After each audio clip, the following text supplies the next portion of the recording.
Olá, nós aqui com vocês de novo, Canaplan, o nosso Canaplan Cast. A gente está hoje com o Nilceu Cardoso para conversar um pouquinho sobre safra. Eu quero lembrar vocês que em abril de 25, a gente lançou uma perspectiva de safra que dizia que provavelmente nós teríamos uma quebra importante. Isso nos levaria a uma moagem total de 562 a 577 milhões de toneladas de cana, com base em um aumentozinho, vamos dizer assim, da expectativa que nós tivemos da redução da área, ou seja, seria um pouco maior, 7 milhões e 700 mil hectares de colheita, e nós teríamos uma produtividade que deveria estar girando em torno de 75 toneladas de cana por hectare. Isso nos levava a uma safra desse tamanho, até um top de 577 milhões, obviamente sempre, e comentamos isso, dependendo da antecipação da safra que vem, que pode ser contabilizada na 25-26, e chegaríamos a 39 milhões, 39,5 milhões de toneladas de açúcar no máximo, ou seja, bem abaixo das 42 que estavam falando, e o etanol estaria coisa de 1 bilhão de litros a menos do que o ano passado. Então desenhava-se, portanto, uma safra, vamos dizer assim, com heranças pesadas da anterior e com quebra de produção que ficaria em torno de 10%, 9%, 10% na soma, digamos assim, de tonelada de cana mais qualidade. Pois bem, feito esse resumo, eu queria passar para o Nilceu, que vai comentar conosco o que aconteceu de diferente para que as coisas mudassem até agora. Bom, agradeço mais uma vez a participação, mando um abraço a todos os nossos espectadores e amigos da Canaplan. Até agora muita coisa coincidiu com aquilo que nós vimos conversando, né, desde a reunião de final de 24. A questão da área sendo menor, a questão dos impactos na produtividade, além de um efeito na qualidade que a gente esperava, mas não do tamanho que ele acabou se mostrando. Hoje é muito fácil falar da qualidade, haja visto que é um fator cumulativo e que não necessariamente está diretamente relacionado ao estágio, né? O impacto da idade média talvez não seja tão grande quanto no TCH. De tal forma que, nesse momento, em pleno final de agosto, quando a gente já parte aí para o meio para o fim da safra, ainda tem muita gente sustentando que a produção total vai ser elevada.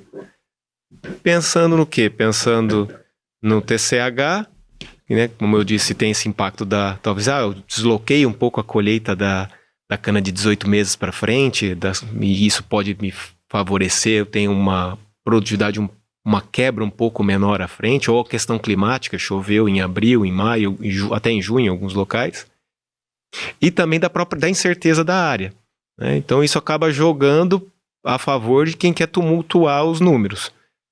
Agora a qualidade não, a qualidade já é fato, né? Então por isso que muita gente que ainda vem com esses números altos abraça de todas as formas a qualidade, porque sabe que ali fica difícil, vamos falar assim, né, gerar informações que não sejam necessariamente a verdade, enquanto o resto vai se desdobrar à frente.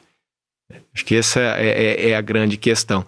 E o que tem ajudado bastante, né, acho que pensando do ponto de vista de produtor, foram realmente aquelas chuvas que aconteceram no outono, que por mais que a safra tenha começado em um nível muito abaixo dos outros anos, ela ajudou a estabilizar, né, realmente sendo aquela safra que a gente costuma apelidar de safra flat, né, ela com poucas oscilações, com menor oscilação entre o primeiro mês e o último, né, do que, por exemplo, aconteceu no ano passado.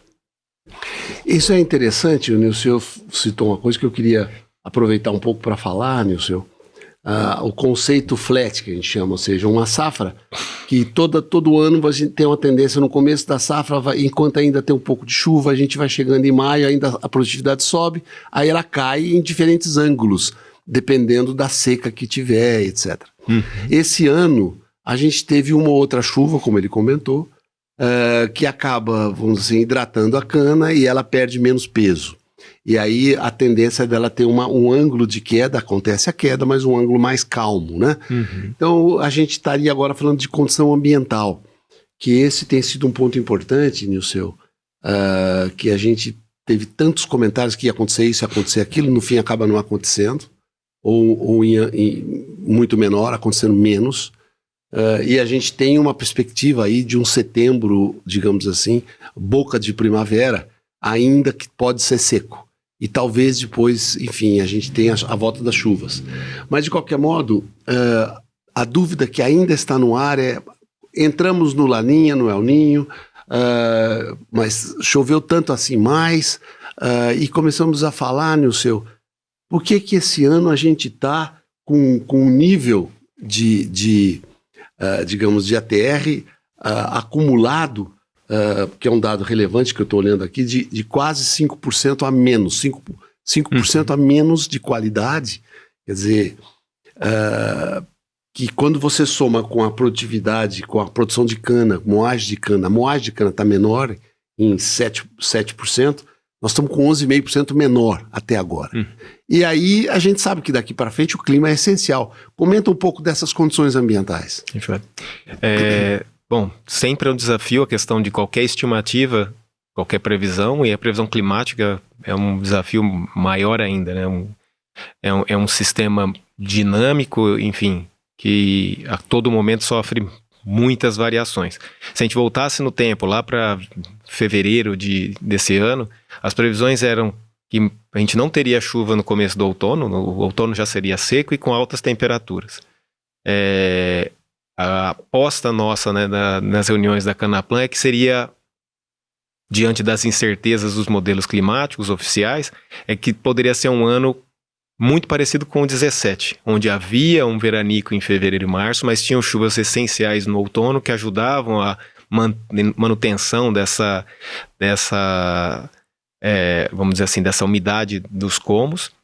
A produtividade começaria baixa, mas ela não cairia tanto ao longo dos meses. E o pico de produção, que normalmente acontece ali em maio, ou máximo em junho, ele se deslocaria para junho, julho, né? Porém num patamar mais baixo. Então, quando a gente fala de recuperação no segundo semestre, não quer dizer que vai ser nossa, a reta vai subir, né? Não, pelo contrário, só não vai cair tanto. Não vai cair tanto porque o canavial está mais úmido, né? Está uma umidade um pouco maior, mas também porque ele já está abaixo, né? A gente já está um degrau abaixo. Isso tem um impacto direto na questão da qualidade da matéria-prima. Se eu tenho um canavial atrasado no seu desenvolvimento, é um canavial pouco propício à maturação natural, acúmulo de sacarose. A planta está usando muito desses açúcares para compor tecidos.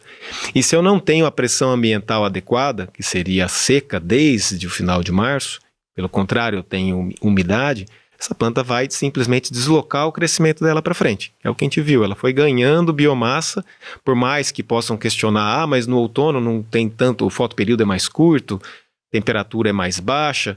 Ok, mas ela pode até crescer menos que no verão, mas eu tenho água, ela vai crescer uma certa quantidade. E se ela está atrasada, essa quantidade pode ser que naquele ano seja muito importante, diante do todo. Bom, se ela está investindo em crescimento, não sobra para acúmulo. Então, qualidade, a gente vê esse problema até hoje. Se a gente olhar os dados de qualidade da matéria-prima, a gente percebe que o que a gente tem hoje em agosto é o que a gente tinha em julho do ano passado. Ou seja, 1 mês de atraso de acúmulo de sacarose. E pensando à frente, a forma de recuperar um pouco esse acumulado, que hoje está bem abaixo, no acumulado do ATR, seria com um processamento alto em agosto, setembro, possivelmente outubro. E aí vem 2 limitações. A primeira limitação é até onde eu vou ter cana para isso, porque nós já temos aí mais de 300 e tantos milhões de toneladas processados. Estamos com 353 milhões de toneladas processados até meados de agosto. A segunda é como vai ser o crescimento dessa qualidade da matéria-prima e até onde ele vai chegar por conta da interação ambiental. Porque logo começa a primavera, as chuvas podem retornar, e aí temperaturas mais altas, a planta pode voltar a vegetar, principalmente se ela já estiver com algum nível de vegetação. Então hoje o grande desafio, diria, nas unidades é como manter esses níveis de ATR mais altos, sendo que eles não chegaram no topo, ao contrário do ano passado, e por quanto tempo você vai conseguir manter isso? Esse ponto digamos assim, ainda junto com a área as variáveis que a gente tem para tentar olhar a safra, fechar a safra. E é uma coisa muito interessante. Como o Nilson comentava, o ano passado, ou a safra passada, nós tínhamos um ATR mais alto, mas não tínhamos pureza. Então o que aconteceu? Mesmo com o mix desejado mais alto, não foi possível realizar. Porque nós tivemos um problema realmente estressado de uma cana com baixa pureza e não fazia o açúcar que se precisava fazer. Esse ano, nós temos um ATR mais baixo, mas nós temos uma boa pureza. Ou seja, a gente está, nessa última quinzena de agosto, com 55% de mix. No somatório da safra, estamos com 52%. Mas a gente começa a entrar agora, Nilson, num funil que eu queria te ouvir, que é interessante. Primeiro, a gente pode vir a ter um setembro, né, que não seja chuvoso, esperando o começo da primavera com algumas chuvas que devem acontecer em outubro. E depois a gente entra, teoricamente, num período de águas. Mas, de qualquer modo, as temperaturas esse ano foram mais baixas, né? Sim. Então, apesar, digamos assim, da gente ter até, inclusive, alguma água, mas as temperaturas foram mais baixas. Nesse período nosso todo de outono aqui, inverno. E nós vamos entrar na primavera, estamos chegando à primavera, eventualmente com o risco de você ter uma queda ainda, ou seja, a gente vai ter uma safra flat do ponto de vista de produtividade agrícola, mas não flat do ponto de vista de qualidade, ela vai continuar caindo. Essa queda pode ser mais ou menos expressiva. E a gente tem mecanismos operacionais para isso, conversando com o pessoal de insumos modernos e com agricultores que estão buscando uma forma de não sofrer essa queda. Como é que você vê isso tudo? Bom, primeiro a questão é realmente quando que retorna a chuva, é a grande dúvida do momento, e quem tiver esse dado, vamos dizer assim, está com os 6 números da Mega Sena bem encaminhados, né? Tem vários cenários. O que mais deixa nebulosa essa previsão é a possibilidade dessa transição de neutralidade, que é o que nós temos no momento, para uma potencial laninha, algo que existe, porém não está determinado. Já vi vários veículos falando, não, estamos numa transição para laninha e vai ter laninha. Não, podem estar num caminhamento. Agora, se a gente vai chegar lá, é outra história, né? E o período de transição do inverno para a primavera sempre é essencial. Isso pode influenciar o retorno das chuvas. E aí 2 coisas são importantes. A primeira é que, em havendo a precipitação, a gente atrasa a moagem. Então, atrasando a moagem, eu dou mais tempo para esse canavial ficar no campo exposto àquela umidade que ele recebeu da chuva. Então, é uma bola de neve, né? Se essa chuva vier em um dia e depois passar 2, 3 semanas sem chuva, ok. O duro é se ela vier e ficar uma semana. Aí impacta diretamente o ritmo de moagem. Então a gente pode ter uma redução gradual. E nesse momento, o maturador é a principal ferramenta para tentar, em alguns casos, diante do cenário desse ano, talvez até um ganho marginal, um ganho bem pequeno, mas o principal é a manutenção. Se a gente segura por mais tempo esse teor de sacarose, esses valores de ATR mais elevados no final de safra.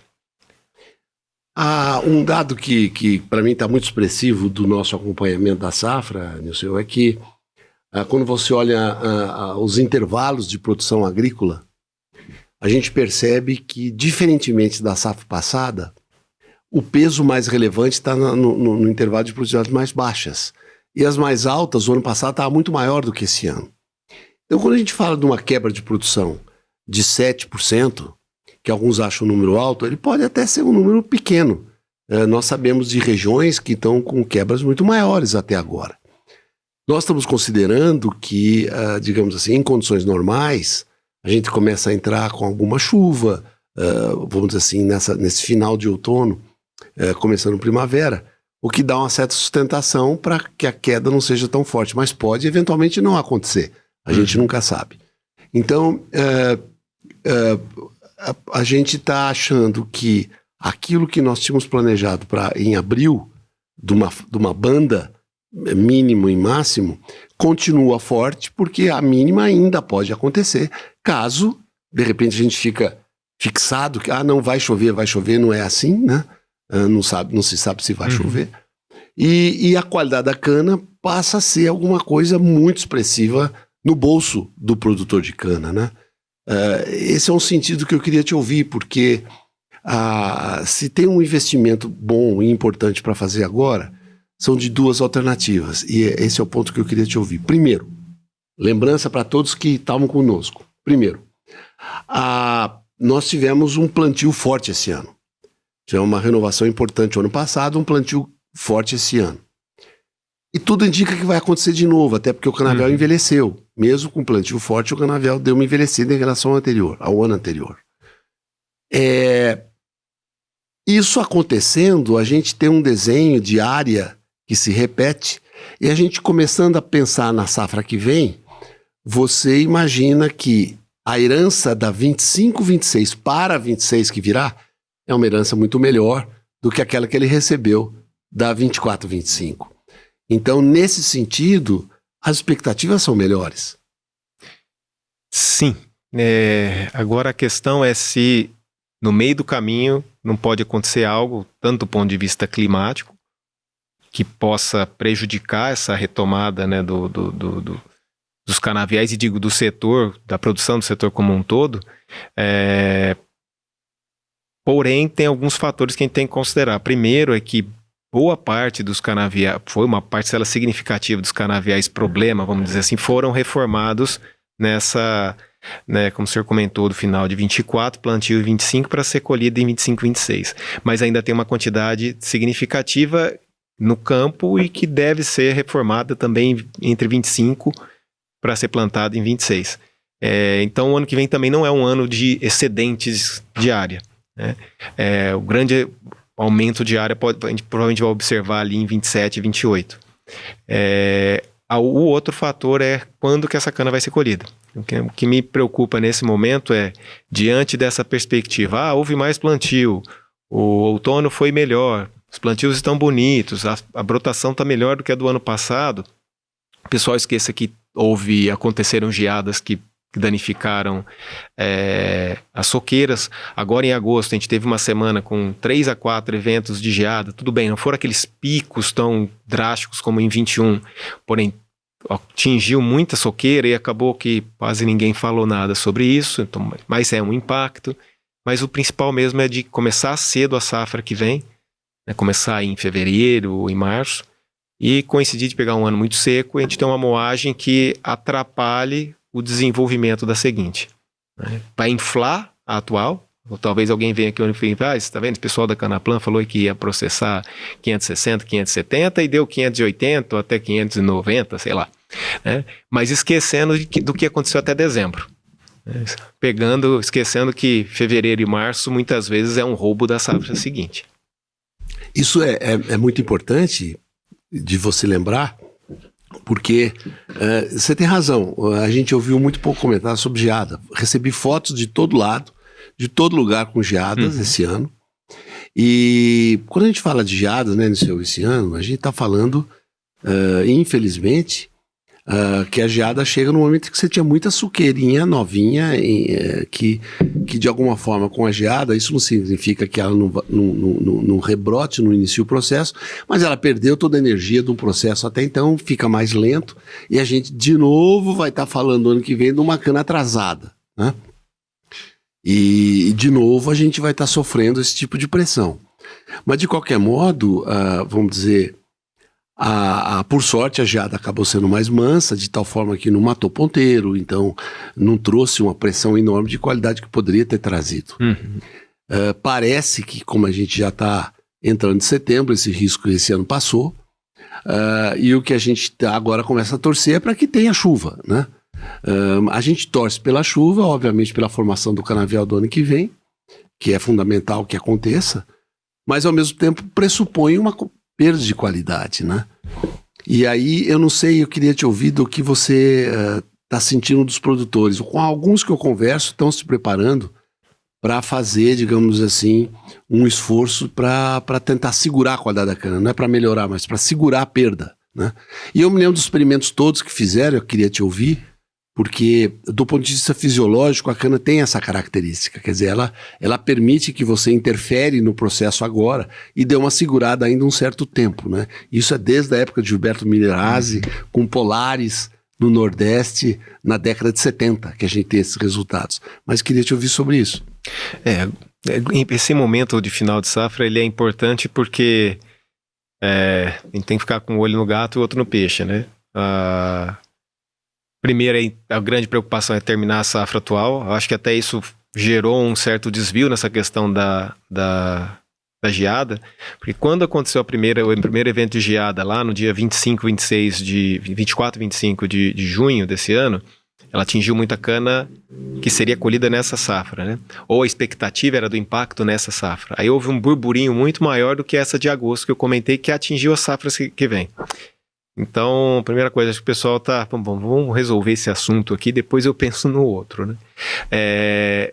E o mesmo acho que a gente pode acabar ampliando para a questão do final de safra, do ponto de vista de qualidade. Então, se tivesse que perguntar para o pessoal, para quem está às vezes com uma qualidade, para quem está com a maioria, no caso, está com a qualidade baixa, ou até tem bastante cana para ser colhido, quem atrasou, né, quer dizer que tem grande quantidade, mas está atrasado, ele não quer lá um outubro muito chuvoso, ou um novembro excessivamente chuvoso, porque pode ser que ele vá parar lá em dezembro, né, e vai impactar essa qualidade de matéria-prima. Mas ao mesmo tempo ele precisa que haja umidade, porque senão ele vai impactar a soqueira e o plantio do próximo ano. Então, como ferramenta, como aquilo que está na nossa mão, o uso dos maturadores é algo, como o senhor mesmo comentou, é algo amplamente conhecido, remonta muitas e muitas safras, mas que a gente acaba tentando fazer como se fosse uma receita de bolo, né? E aí o problema é que todos os anos os ingredientes estão mudando, né? Pode ser que seja a gente fale, mas é farinha, mas é a farinha de marca diferente, né? Ou seja um leite, enfim, que não seja o mesmo padrão de qualidade que a gente está acostumado a utilizar. Algumas mudanças sutis que acontecem e o resultado final não é o mesmo bolo, né? Então a gente não pode falar, eu não vou usar maturador esse ano porque o final do ano passado eu não tive condição de utilizar. O clima é completamente diferente.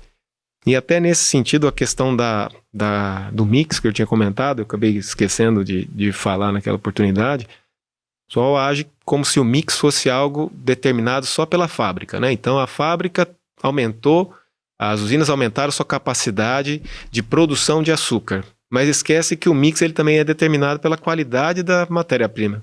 Então o mix é algo que sempre está sendo modificado, né?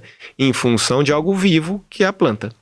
No ano passado nós tivemos uma situação que era um ATR muito alto, só com uma pureza baixa. Então o mix foi reduzido. Não porque a usina não queria, não porque ela não tinha capacidade, ela não conseguia fazer. Esse ano nós temos um cenário oposto. Ela está faltando açúcar, só que a maior parte desse açúcar é o que ela consegue transformar em sacarose. Por isso que o mix é mais elevado. Só que a quantidade total de açúcares é menor. Mas isso é difícil de colocar na cabeça da turma. Isso que vocês acabam de ouvir é muito importante. Nós temos muita discussão sobre projeção de safra feita por gente que realmente não conhece a cultura da cana, não conhece a fisiologia, como é que ela reage. E a gente está vivendo agora um número impressionante, quer dizer, nós estamos com quilos e quilos a menos de ATR por tonelada de cana que moe. Então, se a gente está dizendo que tem uma redução na produtividade agrícola, se a área sofreu uma redução, e se nós estamos falando que agora também a qualidade da cana é menor, nós certamente estamos falando de uma redução importante de oferta pelo Centro-Sul brasileiro. Coisa que ainda não caiu a ficha do mercado, que fica mais fixado no mix, né? Como se fosse uma variável única no processo. É uma das variáveis, né? Então, de repente, todo mundo vai se assustar lá por outubro, quando perceber que a safra está querendo acabar, né? Vai dar um susto em muita gente, a não ser que chova muito, e aí o pessoal fica com a tristeza de ter que moer uma cana ruim até o final do ano. Quer dizer, são dois cenários ruins, né? Não tem um cenário bom aí. Mas de qualquer modo, o que eu queria comentar com você, Nilceu, e que é muito mais um contato para os nossos amigos, produtores que estão nos ouvindo, que vão à nossa reunião. Aliás, lembrem-se, a reunião da Canaplã é 16 de outubro, próximo, nós vamos fazer uma avaliação muito mais completa disso tudo que estão aqui rapidamente apresentando a vocês. E já vamos começar a falar sobre a safra que vem, sobre mercado. Falando de mercado, e eu queria te dar esse dado para você poder discorrer um pouco com o olhar de produtor. Nós estamos vivendo um momento agora que é um momento difícil, porque nós estamos com produtividade mais baixa, com custo mais alto e com preço mais baixo. Houve uma queda no preço do açúcar, até porque ainda se fala em muita oferta brasileira, o que é um erro, mas ainda se fala. E mantém o açúcar ao redor de 16,5 centavos, poderia estar bem mais que isso. Por outro lado, o etanol começa a viver agora aquele fator que a gente tem acostumado a ver, que é quando você tem, digamos assim, um ATR que está no auge do momento, que é agosto, então ele começa a cair mais pronunciadamente após setembro, né? E a gente está olhando um aumento da demanda do chamado ciclo Otto, que é gasolina mais etanol, quer dizer, um aumento de consumo vai ficando muito claro, acompanhando o aumento do PIB, próximo, coisa além de 2%, alguma coisa assim que deve ser o PIB, deve ser parecido. E, na verdade, nós estamos tendo quebra de produção. Então, mesmo com a produção adicional e sustentada do etanol de milho, a gente fica apertado, até porque nós aumentamos o nível de anidro na gasolina, foi para E30, né? Portanto, aumentamos a demanda.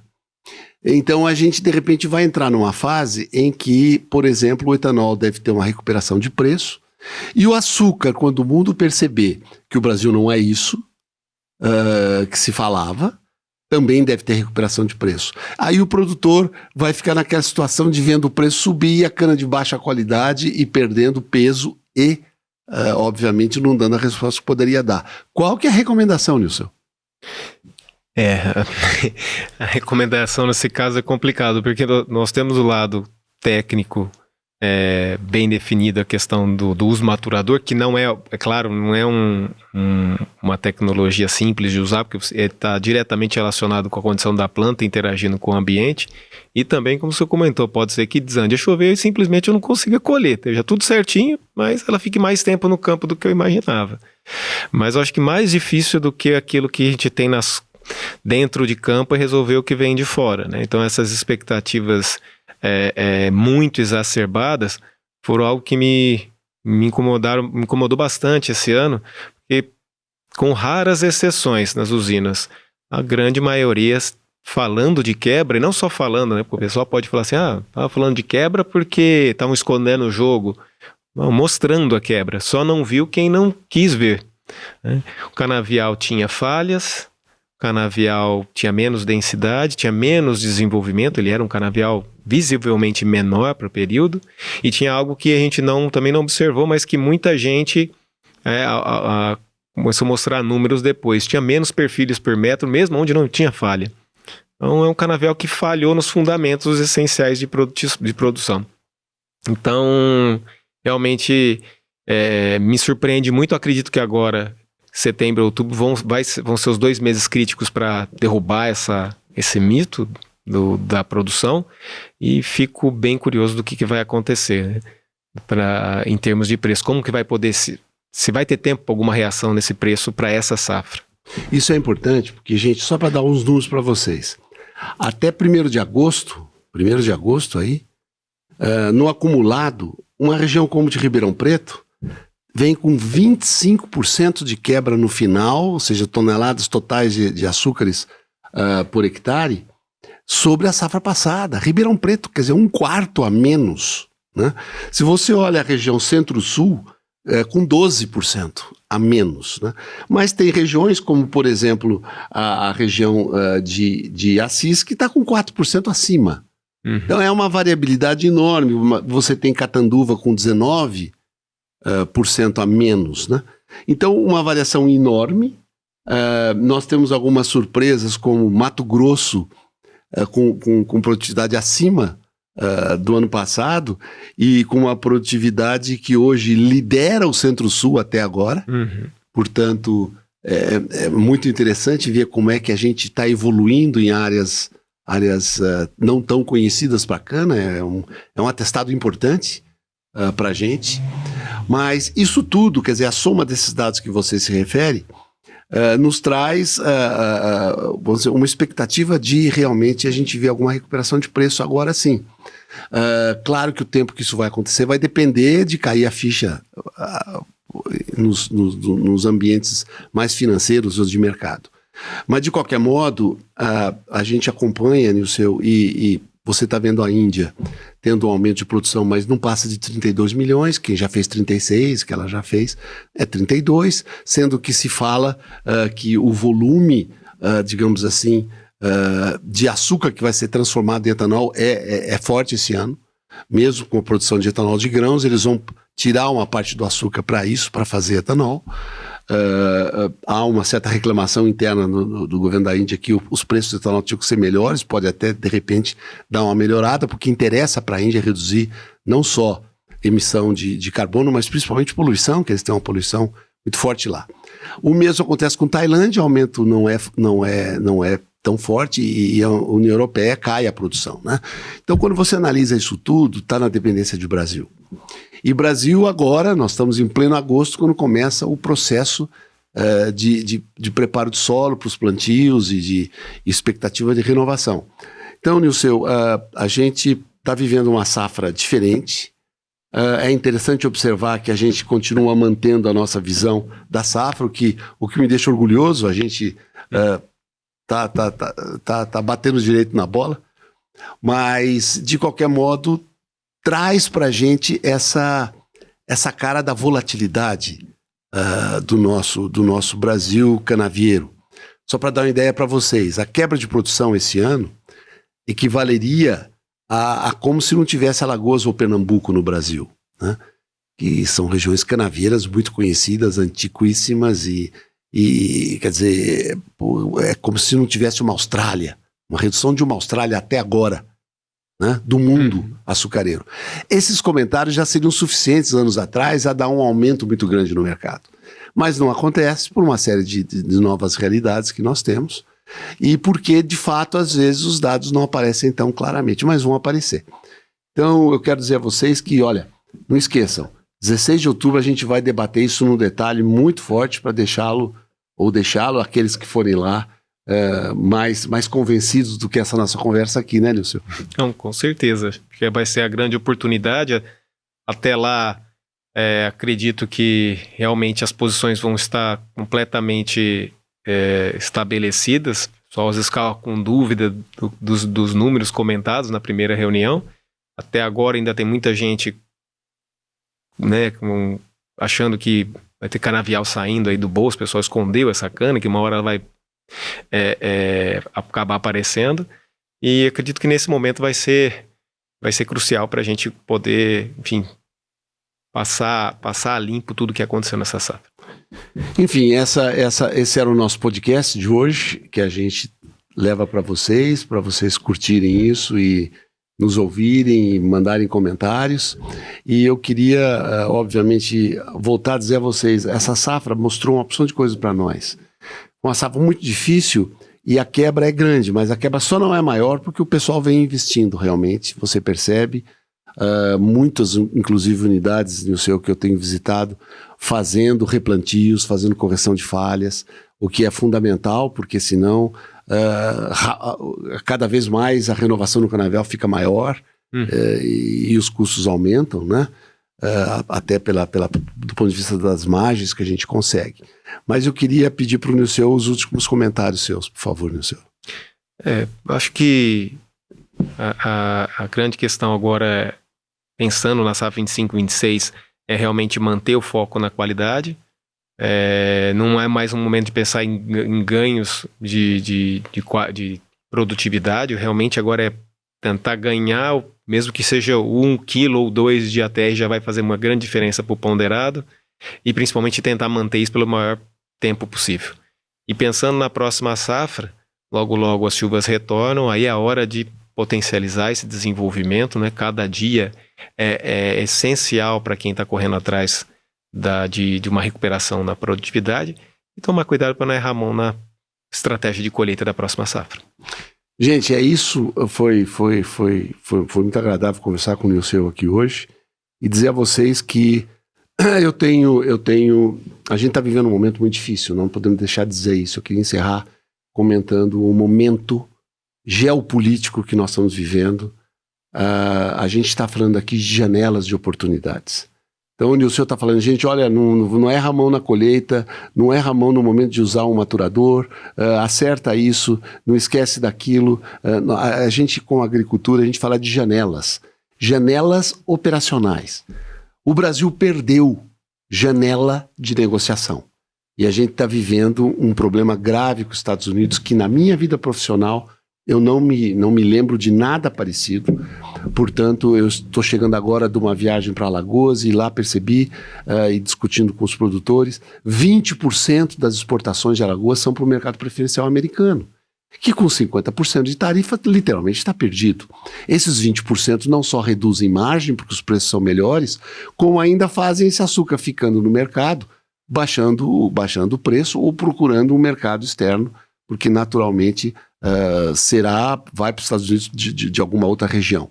Então a gente está vivendo um momento político muito complexo, geopolítico mais complexo ainda. Mas isso tudo também iremos discutir com vocês em 16 de outubro, com mais detalhe. Espero ter todos vocês lá. Muito obrigado pela atenção.